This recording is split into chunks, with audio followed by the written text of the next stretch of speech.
பட்டாம்பூச்சி கூட்டு புழுக்களைங்கிற வேலை நினைக்கணுமா? கூல் கூல் பட்டாம்பூச்சி. இது கலை இலக்கியம் சமூகம் என கடைக்கொடி மக்களுக்காய் சிறையடிக்கும் ஒரு கலக்கல் FM. வணக்கம் நேயர்களே, நீங்கள் கேட்டுக்கொண்டிருப்பது பட்டாம்பூச்சி FM. இது தேநீர் கடை. தேநீர் கடை பகுதியில வார வாரம் ஒரு அற்புதமான ஆளுமையை சந்திச்சிட்டு இருக்கோம். இன்னைக்கு நம்ம சந்திக்க போற ஆளுமை யார் தெரியுமா? தினமணி நாளிதழின் மூத்த செய்தியாளரும் பெங்களூரு தமிழ் பத்திரிகையாளர் சங்கத்தின் தலைவருமான திரு முத்துமணி நன்னன் அவர்களைத்தான். இவர் தமிழ் மண்ணிலே தன்மானத்தை பெற்று கன்னட மண்ணிலே தமிழ் மானத்தை நிலைநிறுத்தி வரும் ஒரு தனித்தமிழ் பற்றாளர், கனித்தமிழ் பேச்சாளர், நனித்தமிழ் எழுத்தாளர், இனித்திடும் இதழாளர், பாவேந்தர் பாரதிதாசனின் பரம ரசிகர். கல்லூரி காலத்திலேயே கையெழுத்து பத்திரிகையை நடத்தி காலத்தின் தலையெழுத்தை மாற்ற துடித்த சமூக நேசகர். பகுத்தறிவையும் பைந்தமிழையும் தன்னிரு கண்களாய் கொண்டு உலகமெல்லாம் இணையம்படி தமிழ் பரப்பும் கல்வியாளர். கர்நாடகத்தில் கடந்த 3 ஆண்டுகளாக தமிழ் புத்தக திருவிழாக்களை நடத்தி தமிழுக்கும் தமிழ் படைப்பாளர்களுக்கும் விருதுகளால் விருதளித்துக் கொண்டிருக்கும் ஒரு வெற்றியாளர். தங்கவயல் செதுக்கிய செங்கன் சிற்பம் பாவலர் கோவி நன்னன் அவர்கள் பெற்றெடுத்த அண்ணன் முத்துமணி நன்னன் அவர்களை தான் இன்னைக்கு நிகழ்ச்சியில நம்ம சந்திக்க போறோம். வழக்கம் போல சுவாரஸ்யமான கேள்விகளை கேக்குறாங்க நம்ம ஆர்ஜே முனைவர் கிருஷ்ணா கணேஷ் அவர்கள். வாங்க நேயர்களே, நிகழ்ச்சிக்குள்ள போகலாம்.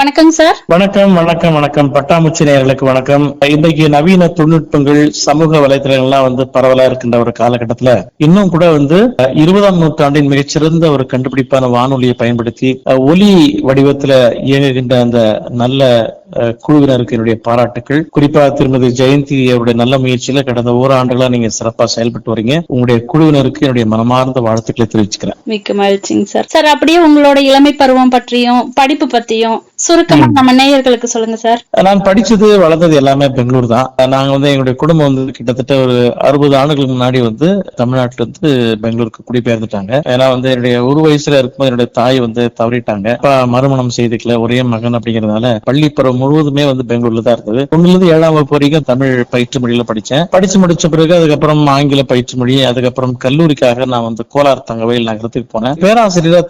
பேராசிரியர் வணங்காம்படி இருந்தாரு. அவர் அண்மையில் மறைவீதி விட்டார். இருந்தாலும் கூட அந்த காலகட்டத்துல பாத்தீங்கன்னா ஒரு 80களில் தமிழ் உணர்ச்சியை தமிழ் சார்ந்த இலக்கியம் சார்ந்த செயல்படுவதற்கு நம்முடைய பேராசிரியர் வணங்காம்படி என்னை போன்ற பல மாணவர்களுக்கு பேருதவியா இருந்திருக்கிறாரு. அந்த வகையில் அந்த காலத்திலே நாங்க பெரிய பெரிய பேராளுமைகள், இலக்கியவாதிகள், பேச்சாளர்கள், கவிஞர்கள் எல்லாம் எங்களுடைய கல்லூரி கூட்டு வந்திருக்காரு அவரு. அந்த காலகட்டத்துல எங்க அப்பா பாவலர் கோவி நன்னன். அவர் அடிப்படையில் ஒரு கவிஞர், அரசியல் ஈடுபட்டு இருந்தார், சமூக தளத்திலும் செயல்பட்டு வந்தாரு. இப்போது அவருக்கு 92 வயதாகிறது.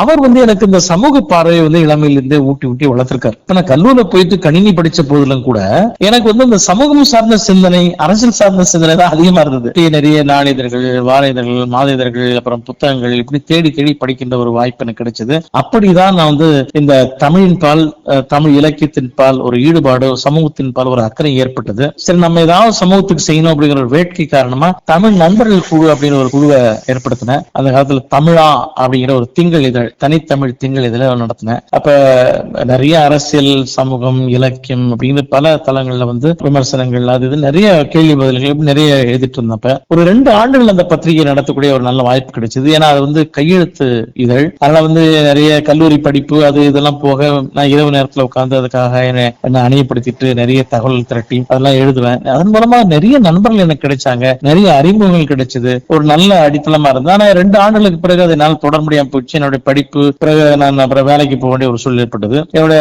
மாணவெல்லாம் இதழியல் துறையில போய் ஏதாவது சமூகத்துல பணியாற்றணும் அப்படிங்கிற மாதிரி ஒரு எண்ணம் வந்ததுனால சில சமூக மாற்றத்திற்கு வித்திடும் ஒரு கருவியா ஊடகங்களை பயன்படுத்தணும், இதழியலை பயன்படுத்தணும் சொல்லி என்னுடைய இதழியல் பணியை தொடங்கினேன். அப்ப வளர் தொழில் அப்படிங்கிற ஒரு பத்திரிகை வந்து முதல்ல வந்து தொழில் சார்ந்த ஒரு இதழ், தமிழ்ல வந்த முதல் இதழ். அவருடைய ஆசிரியர் திரு ஜெயகிருஷ்ணன் அவர்கள் கிட்ட போய் சேரக்கூடிய ஒரு வாய்ப்பு கிடைச்சு அப்புறம் அவர் என்ன வேலைக்கு சேர்த்தார்.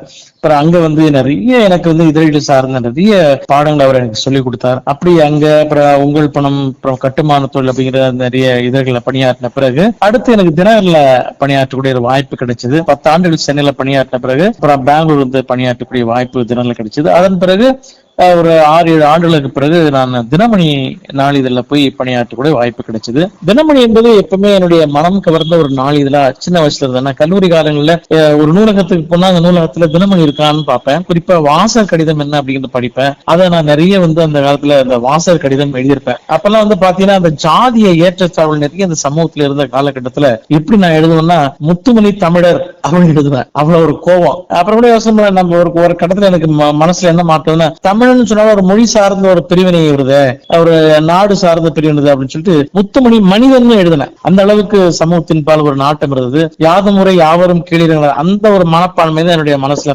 குடியிருந்தது. இதே காலகட்டத்துல வந்து பாத்தீங்கன்னா மும்பையில இருந்து திரு கருண் அப்படிங்கிற ஒரு நண்பர் அறிமுகமானார். அவர் வந்து இந்திய பேனா நண்பர் பேரவை அப்படிங்கிற ஒரு அமைப்பை நடத்திட்டு வந்தார். பேனா நட்புங்கிறது அந்த காலத்துல வந்து ரொம்ப எல்லோராலும், அது குறிப்பா இலக்கியத்தின் மீது நாட்டம் கொண்டவர்களால் நேசிக்கப்படுகின்ற ஒரு தொடர்பு மையமா அது இருந்தது. ஏன்னா கடிதங்கள் தான் என்னுடைய தொடர்பை, கடிதங்கள் தான் என்னுடைய கருவியே. ஒருத்தர் கடிதம் எழுதுவார், அந்த கடிதங்களுக்கு அவர் பதில் எழுதுவார். இப்படி ஒருத்தர் அறிமுகமாவது, அப்புறம் இலக்கியம் பேசுவது, இப்படி பலதரப்பட்ட சுவையான ஒரு உரையாடல் அதுல இருக்கும். இப்ப எப்படி நம்ம இந்த எல்லாரும் இந்த புலனம் சொல்லக்கூடிய வாட்ஸ்அப்ல தினமும் இப்படி தகவல் பரிமாறிக்கிறாங்க, அந்த மாதிரி இந்த கடிதங்கள் நான் எழுதி அவருக்கு போய் ஒரு வாரம் கழிச்சு மறுபடியும் அவர் ஒரு கடிதம் எழுதி அது ஒரு வாரம் கழிச்சு வந்து இந்த பரிமாற்றத்துக்கு பாருங்க, அடடா அதெல்லாம் வார்த்தையால் சொல்லி விளக்க முடியாத மகிழ்ச்சி, அந்த பேரானந்தம் சொல்லக்கூடிய அளவுக்கு மிக மகிழ்ச்சியான தருணங்கள். என்னுடைய பேரில் ஒரு கடிதம் வந்திருப்பதை பார்க்கும் போதெல்லாம் எனக்கு பூரிப்பா இருக்கும், அவ்வளவு நெகிழ்ச்சியா இருக்கும். அப்படிப்பட்ட ஒரு காலகட்டம். அந்த காலகட்டத்தில் நல்ல நண்பர்கள், நிறைய நண்பர்கள், பல ஊர்கள் கிடைச்சாங்க அந்த பேரா நட்பு வாயிலாக. இன்றைக்கும் அந்த நட்பு தொடர்ந்து கொண்டிருக்கிறது. மும்பையில இருந்து திரு கருண் அவர்கள் இன்னைக்கு அந்த அமைப்பை நடத்திட்டு வர்றார். 30 ஆண்டுகள் ஆன பிறகு கூட அந்த அமைப்பு இன்னும் செயல்பட்டு வருது. ஆண்டுக்கு ஒரு முறை எங்கேயாவது ஒரு இடத்துல சந்திப்போம். இப்ப கூட நாங்க வந்து மே மாதம் 24, 25 வந்து கோயம்புத்தூர்ல சந்திச்சு நட்பு சங்கமம் அப்படிங்கிற பேர்ல இப்ப வந்து ஒரு எப்பவுமே ஒரு ஆண்டுக்கு தூரம் ஒரு மாநாடு, ஒரு சந்திப்பு நடத்துவாரு. அந்த சந்திப்பு இந்த ஆண்டு நடக்க இருக்கிறது. இப்படி பல ஊர்களை அதன் வழியாக பார்க்க கூட வாய்ப்பு கிடைச்சது. இப்படி இளமை காலத்தில் இலக்கியம் சார்ந்தும் அரசியல் சார்ந்தும் சமூகம் சார்ந்தும் செயல்படுவதற்கு பல்வேறு தளங்கள், பல்வேறு நபர்கள் எனக்கு கிடைச்சாங்க. குறிப்பா கல்லூரி காலத்துல நான் படிக்கும் போது பேராசிரியர் வணங்காமுடி அப்படின்ற ஒரு அருமையான ஒரு தமிழ் ஆசிரியர் எனக்கு இருந்தாரு. எங்க அப்பா வந்து எனக்கு சமூகத்தையும் அரசியலையும் சொல்லி கொடுத்தாருன்னு சொன்னா, அதை வலுவேற்றி நெறிப்படுத்தியவர்னு சொன்னா அது வந்து பேராசிரியர் வணங்காமுடி அவர்கள். அண்மையில் அவர் காலமாயிட்டார். அப்படிப்பட்ட நல்ல ஆளுமைகள், பேராளுமைகளுடைய வாழ்க்கையில வந்ததுனால என்னுடைய வாழ்க்கையும் நல்லபடியா முறையான வாழ்க்கையை, செம்மையான வாழ்க்கையை அமைச்சுக்க முடிஞ்சது. அதே போல ஒரு மகிழ்ச்சியான வாழ்க்கை, இதழியல் ஒரு பக்கம், சமூகம் ஒரு பக்கம், அரசியல் சார்ந்த சிந்தனைகள் ஒரு பக்கம், நட்பு ஒரு பக்கம், இப்படி பல்வேறு கூறுகளில் மனித இயல்புகளை அலசி ஆராய்வதற்கு ஒரு நல்ல வாய்ப்பு கிடைச்சது. இதன் வழியே சமூகத்தையும் உலகத்தையும் ஊன்றி படிக்கிறதுக்கும் பழகுவதற்கும் நல்ல வாய்ப்பு கிடைச்சது. ஒரு வகையில சொல்ல போனா என்னுடைய முதல் 25 ஆண்டு கால வாழ்க்கை என்பது மிக மிக மகிழ்ச்சியானது. அடுத்த 25 ஆண்டு காலம் என்பது அறிவை செம்மைப்படுத்திய ஒரு அருமையான ஆண்டுகள் தான் சொல்லணும். ஏறத்தாழ இந்த 50 ஆண்டுகள் நிறைவான வாழ்க்கையை நான் வாழ்ந்திருக்கேன் அப்படிங்கிறது மகிழ்ச்சி. இன்னும் அடுத்தடுத்த ஆண்டுகளில் இந்த தளத்தில் அடுத்த கட்டங்களுக்கு செல்வதற்கான ஒரு வாய்ப்பு கிடைக்கும் அப்படின்னு நம்பிக்கையில இருக்கேன். அப்பப்பா, உங்களோட இளமை காலத்தை நினைச்சா அப்படியே ரொம்பவே அற்புதமா இருக்குங்க சார். மகிழ்ச்சி, பிரமிப்பா இருக்குங்க. அப்புறம் நீங்க பேசுற போது நான் ஒண்ணு கவனிச்சேன்.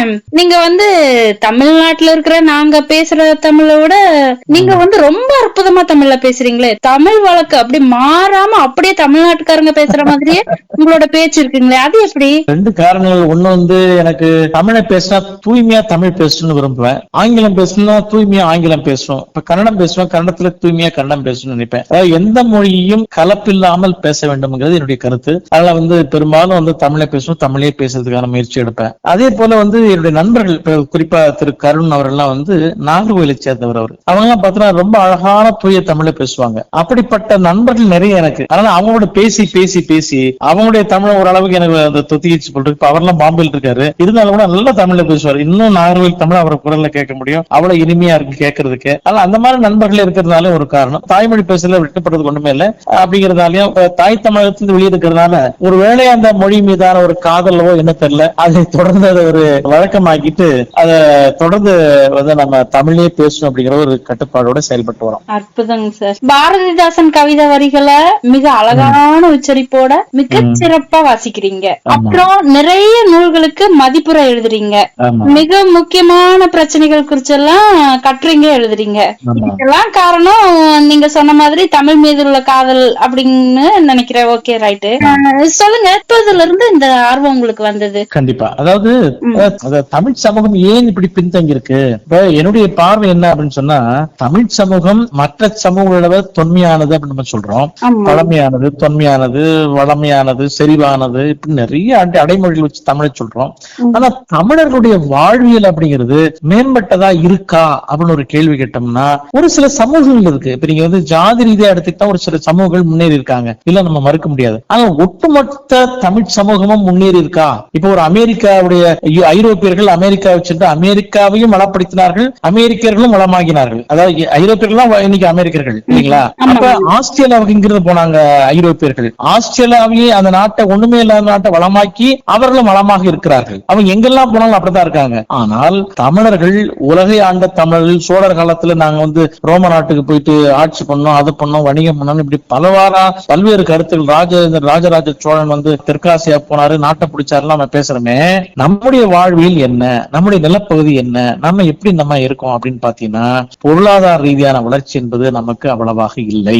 அப்புறம் வந்து கலை அப்படின்னு எடுத்துக்கிட்டீங்கன்னா கூட நம்முடைய கலை அடையாளங்கள் என்பது பெரிய அளவில் நமக்கு தெரியவில்லை. மூன்றாவது நம்முடைய இலக்கியங்கள் அப்படிங்கிறது ஏதோ ஒரு சின்ன வட்டத்துக்குள்ள சிக்கி அது சின்ன பண்ணம் ஆயிட்டு இருக்கு.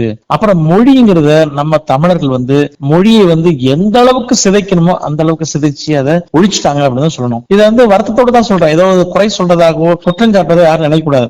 இன்னைக்கு ஒரு கிராமத்துக்கு நீங்க போங்க, தூய தமிழ் நீங்க பேசுற கிராமத்து பாட்டி கூட நல்ல தூய தமிழ பேசல, ஒரு நல்ல தமிழ் சொல்ல நம்ம கேட்க முடியல. அழகான கோயம்புத்தூர் எல்லாம் போன ஒரு காலத்துல எவ்வளவு அழகா இருக்கும் தமிழ். திருநெல்வேலி கிட்ட திருநெல்வேலி தமிழ் அப்படியே தேன் மாதிரி இனிக்கும். நாகர்கோவில் தமிழர்கள் எவ்வளவு அழகா ஒரு உச்சரிப்போட பேசுவாங்க. தஞ்சாவூர்ல இருக்கிற தமிழ் எப்படி பேசுவாங்க. இன்னைக்கு அப்படிப்பட்ட ஒரு சூழல் இருக்கா அப்படின்னு சொன்னா இல்ல. ஏன்னா அவர்களுக்கு இதன் மீதான நாட்டம் இல்லாம வேற எங்க போயிட்டாங்க. ஆனால் நீங்க மராட்டி சமூகத்தை பாருங்க, அல்லது மார்வாடி சமூகத்தை பாருங்க, குஜராத்தி சமூகத்தை பாருங்க, ராஜஸ்தான் சமூகத்தை பாருங்க, அவருடைய வளர்ச்சியை பாருங்க.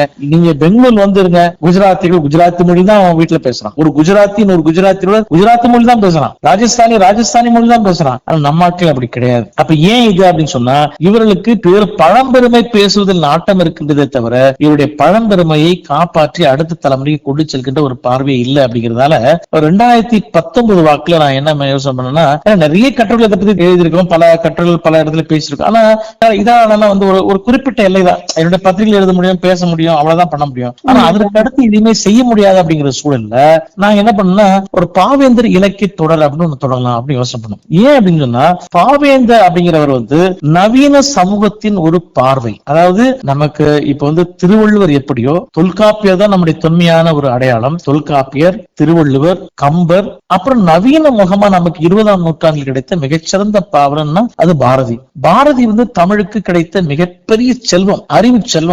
அவர் தான் தமிழுக்கு வந்து ஒரு புதிய பாதையை இட்டு சென்றவர், புதிய சொல்லாடல்களை வந்து கொண்டு வந்தவர், புதிய போக்கில் தமிழை வந்து பேசுவதற்கும் அவர் உரையாடலுக்கும் அவருடைய கவிதைக்கும் கொண்டு வந்தவர். அவர் சிந்தனை போக்கும் அப்படிதான் கொண்டு வந்தார், புதிய சிந்தனையில கொண்டு வந்தார். அதாவது வெறும் ஆன்மீகம் மட்டுமே, சமயம் மட்டுமே தமிழுடைய அடையாளம் அல்ல, சமூகம் சார்ந்தும் மொழி சார்ந்தும் சிந்திக்கக்கூடிய ஒரு பார்வை பாரதி கொடுத்தாரு. அந்த பாரதி கொண்டு வந்த அந்த போட்ட அடித்தளம் இருக்கு பாருங்க, அதை வந்து பெரிய அழகான ஒரு மாடமாக கட்டி எழுப்பியவர் நம்முடைய பாரதிதாசன். அதனாலதான் பாரதிதாசன் வந்து கனக சுப்புரத்தம்ங்கிற பேரை வந்து பாரதிதாசன் ஏன் மாத்திட்டார்னா, பாரதிக்கு தன்னை தாசன் என்று ஏன் அழைத்துக் கொண்டார் என்று சொன்னால், பாரதியினுடைய கனவு இந்த தமிழ் சமூகம் எப்படி மாற வேண்டும் என்று கனவு கண்டாரோ அந்த கனவை மெய்ப்பிக்க ஒரு பாவலனாக தன்னை தகவமைத்துக் கொண்டவர் பாரதிதாசன். திராவிட இயக்க சிந்தனையில திராவிட இயக்கத்துல இயங்கும் போது அவர்கிட்ட போய் கேட்கிறாங்க, ஏற்றத்தாழ்வு இல்லைன்னு சொல்றீங்க, ஜாதி இல்லைன்னு சொல்றீங்க, ஆனா நீங்க வந்து பாரதிக்கு அடிமைன்னு சொல்றீங்களே, அதுவும் பாரதிக்கு நீங்க எப்படி அடிமையாக இருக்க முடியும்னு சொன்னப்ப அவர் சொன்னாரு,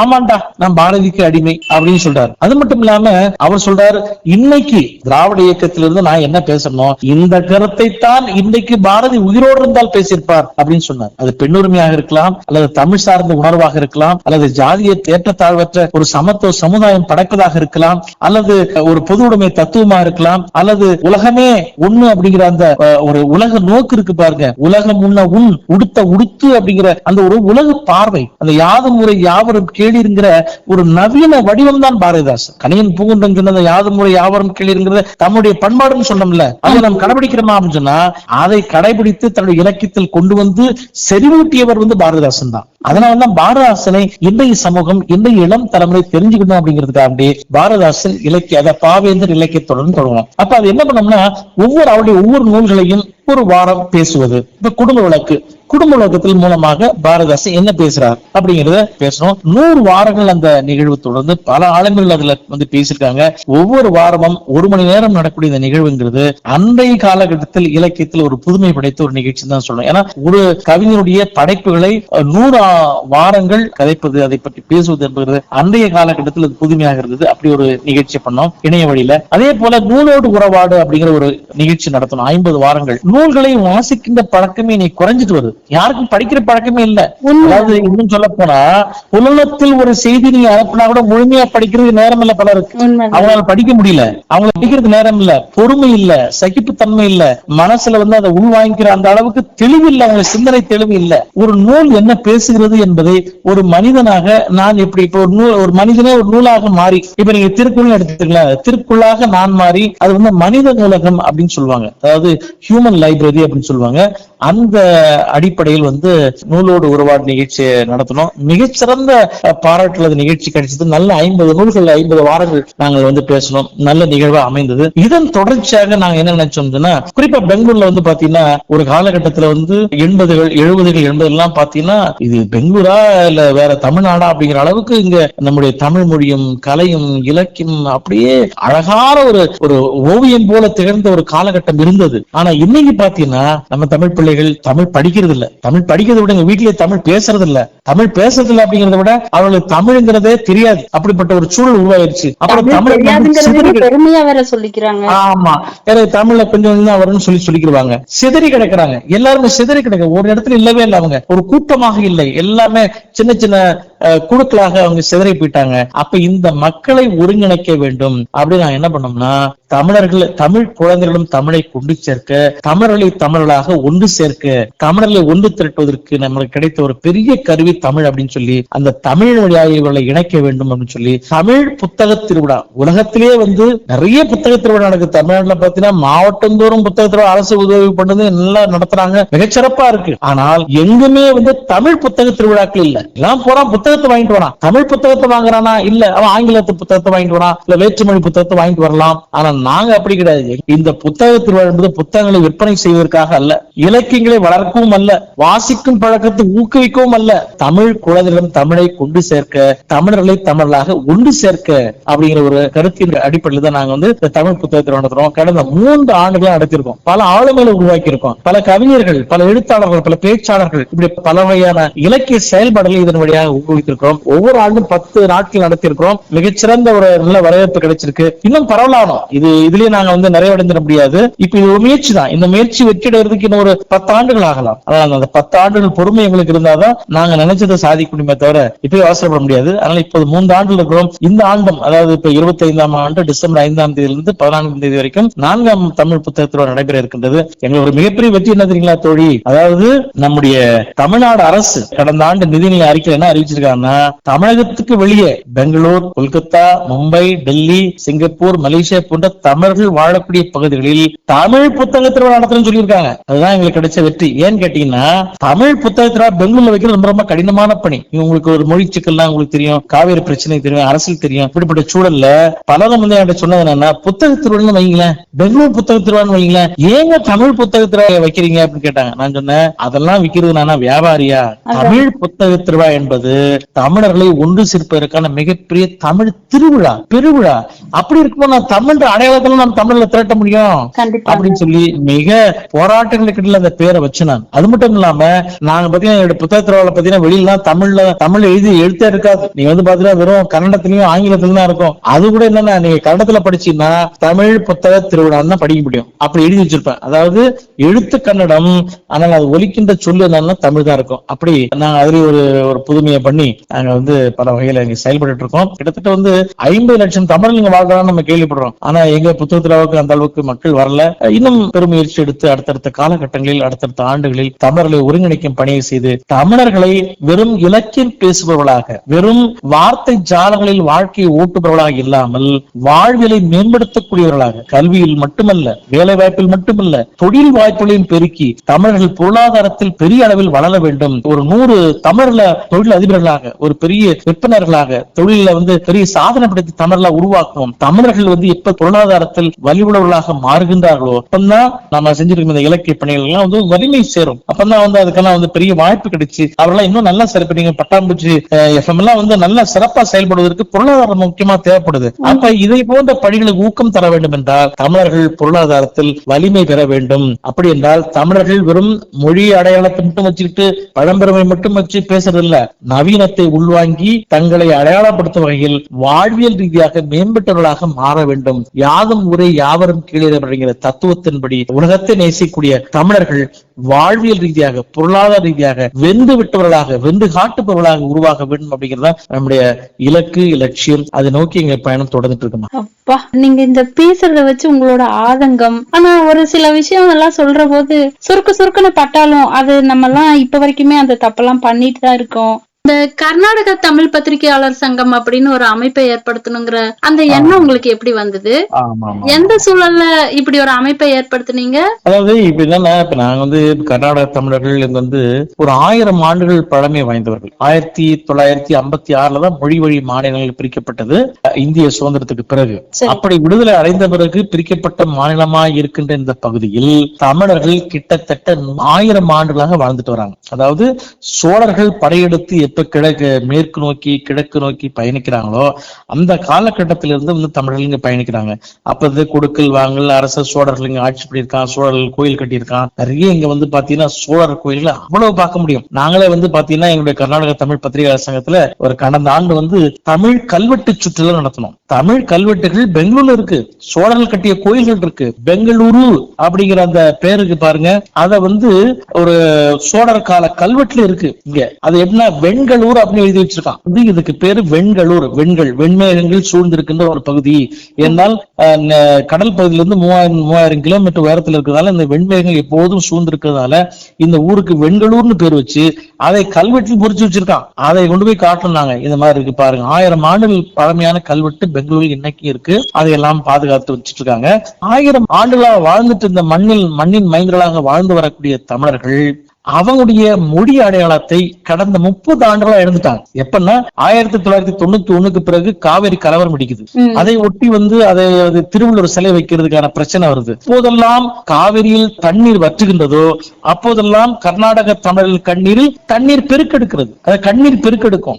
அப்படிப்பட்ட ஒரு சூழ்நிலையில இந்த தமிழர்கள் தமிழை படிக்கிறதுக்கு மறந்துட்டாங்க. ஒரு காலத்துல பாத்தீங்கன்னா 500 ஆசிரியர்கள் இங்க தமிழ் ஆசிரியர்கள் மட்டுமே வேலை பார்த்திருக்காங்க பெங்களூர்ல மட்டும். 120 ஆண்டுகளுக்கு முன்னால் ஆங்கிலேயர்கள் கட்டிய தமிழ் பள்ளிக்கூடம் இருக்கு, தமிழ் பயிற்று மொழி பள்ளிக்கூடங்கள் இன்னைக்கு இருக்கு. அப்படிப்பட்ட ஆங்கிலேயர்களால் கொண்டாடப்பட்ட தமிழ் மொழி அந்த தமிழர்கள் இன்னைக்கு பாத்தீங்கன்னா தங்களுடைய எந்த விதமான அடையாளம் இல்ல, எல்லாத்தையும் இழந்துட்டாங்க. மொழி இல்ல, கலை இல்ல, பண்பாடு இல்ல, அவளுக்கு இலக்கியம் இல்ல, எதுவும் இல்ல. ஒரு காலத்துல பாத்தீங்கன்னா பெங்களூர்ல ஒரு குறைஞ்சது ஒரு 50 இதழ்களா இருந்திருக்கும். 50 இதழ்கள், வார இதழோ 4 இதழோ எதுவா இருந்திருக்கும். தினச்சுடர் அப்படிங்கிற ஒரு பத்திரிகை பெங்களூர்ல மாலை இதழா இன்னைக்கு வந்துட்டு இருக்கு. 1964 பிப்ரவரி 7ஆம் தேதி தொடங்கப்பட்ட பத்திரிகை. கிட்டத்தட்ட இன்னைக்கு ஒரு 60 ஆண்டுகள் அந்த பத்திரிகை இயங்கிட்டு வருது.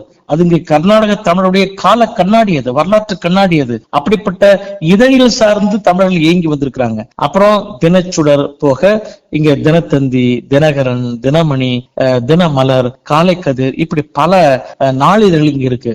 ஒரு காலத்துல பாத்தீங்கன்னா ஆனந்த விடனும் குமுதமும் இங்க இறங்குச்சுன்னு சொன்னா அப்படியே அதை தட்டிட்டு போயிடுவாங்க, பறிச்சுட்டு போயிடுவாங்க. அவ்வளவு மக்கள் ஆர்வமாக படித்த காலம் ஒரு காலகட்டம் இருந்தது. ஆனா இன்னைக்கு நீங்க என்னதான் வலிய சொன்னாலும் அதை கேட்பாற்று அந்த தமிழை படிக்கின்ற தமிழ் நாளிதழிலையோ மற்றதையோ தொடக்கூட இன்னைக்கு இச்சைப்படாத ஒரு சமூகமா தமிழ் சமூகம் மாறி போயிடுச்சு. சரி, அதுக்காக ஆங்கிலமாக படிக்கலாம், அதுவும் இல்லை, அது விடையன்னு வைக்கலாம். இருந்தாலும் கூட இந்த தமிழ் படிக்கின்ற பழக்கம் குறைஞ்சு போனதுனால தமிழர்கள் மத்தியில் இதழ்கள் சார்ந்து, தமிழ் இதழ்கள் சார்ந்து இயங்கக்கூடிய இதழாளர்கள் இருக்காங்க. நீங்க ஆங்கில இதழாளர்கள் எல்லாம் பார்க்கும்போது கார்ல வந்து இறங்குவாங்க. நம்ம தமிழ் இதழாளர் எல்லாம் பார்த்தா ரொம்ப பாவமா இருக்கும், பரிதாபமா இருக்கும், வாழ்வியல ரொம்ப பரிதாபமா இருக்கும். அவன் பிள்ளைகளை படிக்கிறது கஷ்டப்படுவான், அவன் வந்து தினசரி வாழ்க்கையை நடத்துறது ரொம்ப கடினப்படுவான். ஏன்னா அந்த அளவுக்கு ஊதியம் பெரிய அளவு இல்லாத ஒரு சூழல். ஆங்கில பத்திரிகை மற்ற பத்திரிகை ஒப்பிடும்போது தமிழ் இதழாளருக்கு அவ்வளவு ஒன்றும் சிறப்பான ஒரு இது இல்லை. அப்ப நான் என்ன யோசனை சொன்னா, 2 தளத்தில் இயங்கணும். ஒண்ணு, ஆங்கில பத்திரிகை எடுத்துக்கிட்டீங்கன்னு சொன்னா அந்த அறிவு மேம்பாட்டுக்கு தொடர்ச்சியா வந்து ஒரு பயிலர் நடத்துவாங்க, ஒரு முகாம் நடத்துவாங்க, அப்புறம் வேற ஏதாவது ஒரு பெரிய பன்னாட்டு அளவில் நடக்கூடிய கருத்தரங்கில் கலந்துக்கிறதுக்கு வாய்ப்பு ஏற்படுத்தி தருவாங்க. ஆனா தமிழ் இதழாளருக்கு அந்த மாதிரி எந்த விதமான வாய்ப்பையும் யாருமே தரமாட்டாங்க. அப்படி கிடைக்குதுன்னு சொன்னா அது பல சலுகைகளால் கிடைக்குமே தவிர எல்லோருக்கும் அந்த வாய்ப்பு கிடைக்காது. இப்ப நீங்க உடுமலையில் இருக்கீங்க, இல்ல தஞ்சாவூர்ல இருக்கீங்க அப்படின்னா அங்க இருக்கிற ஒரு பத்திரிகையாளர்களுக்கு நீங்க டெல்லியில் நடக்கிற ஒரு பன்னாட்டு கருத்து கலந்துற வாய்ப்பை எந்த தமிழ் இதழ்களும் தராது. வாஷிங்டன்ல நடக்கக்கூடிய ஒரு இன்டர்நேஷனல் கான்பரன்ஸ்ல கலந்துங்க அப்படிங்கிற வாய்ப்பை இங்க இருக்கிற ஒரு இதழாளருக்கு தமிழ் இதழில் தராது. அப்படிப்பட்ட சூழலில் அவருடைய அறிவை மேம்படுத்துவதற்கு என்ன செய்யணும் அப்படின்னா, அவர்களை அது சார்ந்து அந்த அறிவை மேம்படுத்துவதற்கு அவளை வந்து நம்ம வந்து பயிற்றுவிக்கணும் அப்படின்ற ஒரு கருத்து. இன்னொரு கருத்து, அவருக்கு நலன் சார்ந்து, அவர்கள் குழந்தைகளை படிக்க வைக்கிறது அல்லது உடல்நலம் சார்ந்து அவளுக்கு நம்மளான உதவி, அவ்வளவுதான். நாம வந்து நிர்வாகத்தில் தலையிட போறதில்லை, அவர் உதவி செய்யணும் அப்படின்னு. இப்ப கிட்டத்தட்ட ஒரு 60 இதழாளர்கள் பணியாற்றுறாங்க பெங்களூர்ல. அப்ப இவர்களெல்லாம் நம்ம ஒருங்கிணைக்கணும். ஒருங்கிணைத்து ஒரு பலமாக்கும் போதுதான் அவளுக்கான அந்த அறிவுத்திடலையும் பூர்த்தி செய்ய முடியும். அதே போல அவர்களுக்கு தனிப்பட்ட வாழ்க்கையை மேம்படுத்த முடியும். தமிழர்கள் இதழாளரா இருக்கும்போது அவருடைய வாழ்க்கை மேம்படாத போது அவன் தமிழுடைய வாழ்க்கை மட்டும் எப்படி மேம்படுத்த முடியும் இல்லைங்களா? அப்படிங்கிறதுக்காக 2012ஆம் ஆண்டு பெங்களூர்ல கப்பன் பூங்கா அப்படிங்கிற ஒரு இடம் இருக்கு. அங்க உட்கார்ந்து ஒரு 5-6 தமிழ் இதழாளர்கள் உட்கார்ந்து பேசணும். அந்த கப்பன் பூங்காவில் தான் எங்களுடைய கர்நாடக தமிழ் பத்திரிகையாளர் சங்கத்தை 2012ஆம் ஆண்டு தொடங்கணும். தொடங்கின பிறகு திங்கள் தோறும் வந்து கருத்துறவாடல் அப்படிங்கிற நிகழ்ச்சி நடத்தணும். அதாவது கருத்து பரிமாற்றம். இப்ப வந்து எப்படின்னா, இப்ப ராணுவ சம்பந்தமா ஒரு கட்டுரை எழுதணும், இல்ல ஒரு செய்தியை வெளியிடணும்னு சொன்னா, இன்னைக்கு வெளியிட்டது அந்த காலத்துல நீங்க பாத்தீங்கன்னா தமிழ் இதழில் பாத்தீங்கன்னா, இப்ப ஏதோ ஒரு ஆங்கில சொல்லுன்னு வச்சுக்கலாம், ராக்கெட் ஒரு சொல் இருக்குன்னு வச்சுக்கோங்க, அது ராக்கெட்னா எழுதுவாங்க, சேட்டலைட்னா எழுதுவாங்க. ஆனா இன்னைக்கு எப்படியா இருக்குன்னா, அது செயற்கைக்கோள், ஏவூர்தி. ராக்கெட்னா ஏவூர்தி, ஏவுகின்ற ஊர்தி, ஏவூர்தி, அப்புறம் செயற்கைக்கோள் அப்படி அளவுக்குலாம் அந்த சொல்லாடல்கள் வந்துருச்சு. அப்ப இது போன்ற அறிவியல் தகவல்களை எப்படி எழுதுறது, அது தமிழுக்கு நிகரான சொற்கள் என்ன இருக்கு, அப்ப அந்த துறை சார்ந்தவரை அழைச்சிட்டு வந்து பேசினாதான் அதை பத்தி நம்ம தெரிஞ்சுக்க முடியும். இல்ல இப்ப செயற்கைக்கோள் என்னன்னு தெரியாம என்ன பண்றது? செய்தியாளர் எழுதுறாரு, அவர் செயற்கைக்கோள் என்னன்னு தெரியாது, அல்லது ராக்கெட்டை என்ன தெரியாது, இப்ப நீங்க செய்தி எழுத முடியும்? அது தவறாதான இருக்கும். அப்ப படிக்கின்ற வாசகர்களும் தவறாதான புரிஞ்சுக்கிடுவாங்க. இப்ப வந்து நீங்க இன்டர்லாகட்டரி பெட்டிஷன் சொல்லுவோம், இடையீட்டு மனு அல்லது வந்து மேல்முறையீட்டு மனு, இப்படிலாம் வந்து நம்ம அந்த சட்டங்கள் இருக்கும். அப்ப அந்த சட்டங்களுக்கு தீர்ப்புகள் சொல்லும் போது அந்த சட்டத்துல சில சட்ட பிரிவுகளையோ அல்லது சட்ட சொற்களையோ சொல்லும் போது அதை எப்படி தமிழ் எழுதுறதுன்னு தெரியாது. அப்ப அப்படியே போடுறோம், பெட்டிஷன் கொடுத்தார் அப்படின்னு எழுதுவான். அப்ப பெட்டிஷன் அப்படிங்கிறது மனுங்கிறதே வந்து தமிழ் இல்ல, இருந்தாலும் கூட அது போல முன்னால விண்ணப்பம் எழுதுவாங்க. அப்படி இப்ப காலகட்டத்துல மாறி இருக்கும் வச்சுங்களேன். இப்படி தமிழ் சொற்களை, நல்ல தமிழ் சொற்களை உருவாக்குவதும் அது போன்ற அறிவை ஒரு சட்ட ரீதியாக ஒரு அறிவை அவனுக்கு புகட்டணும். இப்ப பத்திரிகையாளராக இருக்கலாம், எல்லாம் சட்டத்தை படிச்சுட்டு வருவான், விஞ்ஞானியா இருப்பான், அறிஞரா இருப்பான், அறிவியல் தெரிஞ்சுட்டு வருவான்னு சொல்ல முடியாதுங்களா? ஒரு திடீர்னு ஒரு விவசாய கலையில கூப்பிடுவாங்க, விவசாயத்தை பத்தி சொல்லிட்டு இருப்பாங்க. நமக்கு எதுவுமே விவசாயத்தை போய் நம்ம ஒரு சின்ன புல்லு பூண்டு கூட பார்த்தது இல்லாதவனுக்கு போய் நீ அதை எழுதுனா எப்படி எழுத முடியும் இல்லைங்களா? அப்ப அதை பற்றி அந்த துறை சார்ந்தவர்களை அழைத்து வந்து அதை பற்றி பேச வைக்கிறது. திங்கள் தோறும் கருத்துறவாடல் ஒண்ணு பண்ணோம். அப்புறம் வந்து மூத்த பத்திரிகையாளரை சந்திப்போம். அதாவது அவருடைய அனுபவங்கள், அவங்க தன்னுடைய வாழ்க்கையில வந்து இதழியல் துறை சார்ந்து என்னெல்லாம் செஞ்சாங்க, என்னெல்லாம் பண்ணாங்க அப்படிங்கிற பல கருத்துக்கள் எல்லாம் பேசலாம்னு தொடர்ந்து நிகழ்ச்சி நடத்தணும். அதன் தொடர்ச்சியாதான் வந்து இப்ப தமிழ் புத்தக திருவிழா நடத்திட்டு வரோம். அதன் தொடர்ச்சியாக இப்ப நிறைய கருத்தரங்கள் நடத்துறோம். பாவேந்தர் பாரதிதாசனுடைய பிறந்த நாளை உலக தமிழ் நாளாக அறிவிக்கணும் அப்படிங்கிற ஒரு முன்னெடுப்பு எடுத்தோம். அதாவது ஏப்ரல் 29வது பிறந்த நாள், அந்த நாளை உலக தமிழ் நாளாக அறிவிக்க வேண்டும் அப்படின்னு ஒரு முயற்சி எடுத்தோம் ஒரு 4 ஆண்டுகளுக்கு முன்னாடி. அந்த பாவேந்தர் இலக்கியத்தோடு நடத்தின போது ஏன் அப்படின்னு சொன்னா, உலகத்துக்கு எல்லா மொழிக்குமே ஒரு மொழி நாள் இருக்கு. இப்ப நீங்க ஹீப்ரு, ரோமன் மொழி, ரோம் மொழி அல்லது கிரேக்க மொழி, இப்படி நீங்க ஆங்கில மொழி, ஸ்பானிஷ், பிரெஞ்சு, இப்படி எல்லா மொழிக்குமே இந்தியாவில இடத்துல இந்தி திவஸ்னு கொண்டாடுறான் பெருசா. ஆண்டுதான் நீங்க பாப்பீங்க, சர்ச்சைக்குரிய கருத்து சொல்லுவாங்க. அவன் இந்தியாவின் தாய்மொழி இந்திம்பா, நம்ம எல்லாம் எதிர்ப்போம். அப்ப இந்தி திவஸ் அவன் ஆண்டுதோறும் கொண்டாடுறான். அரசியல் நிர்ணய சபையில் இந்தியாவுடைய அலுவல் மொழியாக இந்தி ஏற்றுக்கொண்ட நாளை அவர்கள் இந்தி திவஸ் கொண்டாடிட்டு வரான். அதே மாதிரி சமஸ்கிருத நாள் கொண்டாடிட்டு வராங்க ஆகஸ்ட் மாதத்துல. தெலுங்கு நாள் இருக்கு, மராத்தி நாள் இருக்கு, குஜராத்தி நாள் இருக்கு. ஆனால் தொன்மையான மொழின்னு சொல்லக்கூடிய தமிழுக்கு ஒரு நாள், மொழி நாளே இல்ல. நாம என்ன பண்றோம், பிப்ரவரி 21 வங்கத்திலே மொழி போராட்டம் நடத்தி இந்த வங்க தோழர்கள் இறந்து போன அந்த நாளை அவர்கள் உலக தாய்மொழி நாள்னு ஐநா மன்றம் அறிவிச்சதை பற்றி அவர்கள் பிப்ரவரி 21 நம்ம உலக தாய்மொழி நாள் கொண்டாடிட்டு இருக்கோம். ஏன் நீங்க தமிழ்நாள் கொண்டாடுறது இல்ல?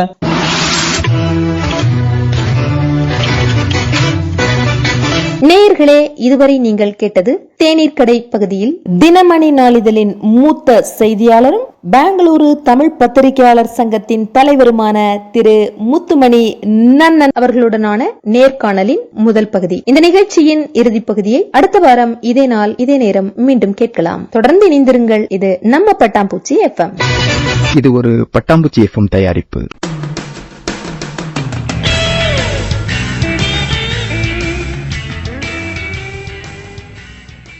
நீங்கள் கேட்டுக்கொண்டிருப்பது பட்டாம்பூச்சி FM. இது உங்களை பரவசமாக்கும் FM. கேட்டால் சலிக்காது, கேட்க கேட்க திகட்டாது.